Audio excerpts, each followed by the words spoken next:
Hi praise lord అందరికి. ఈ అన్నయ్య అందరికి తెలిసే ఉంటారు. ఈ అన్నయ్య దునియాలో ఏమి కనిపిస్తలేదు, జీసస్ ఒక్కరే కనిపిస్తున్నారు. రెచ్చగొట్టడానికి, జనాలని మంటలు పెట్టడానికి, చంపుకోవడానికి. ఇది పక్కన పెట్టేద్దాం. ఫేక్ ఫాస్టర్లని ఎదిరించే దమ్ము లేదు ఈ అక్కకి అంటున్నాడు. అన్న నాకు దమ్ము లేదన్న.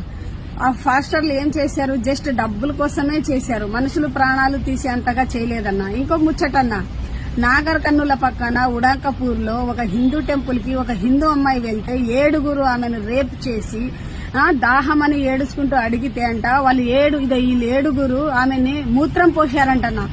ఆ తర్వాత ఆమె ప్రైవేట్ పార్ట్ కోసి ఆమె నోట్లో పెట్టారంటన్నా. ఆ చెట్టు కట్టేసి ఫోటోలు వీడియోలు చేశారంటన్నా. బయటికి చెప్తే వైరల్ చేస్తామని. ఏనా ఇవి కనిపిస్తలేవా? ప్రతి దాంట్లో దూరుతావు. మరి ఇక్కడ ఎందుకు రావట్లేదన్నా? ఎదిరిస్తలేవు ఎందుకన్నా? జనాలను రెచ్చగొట్టడానికి మాత్రమే.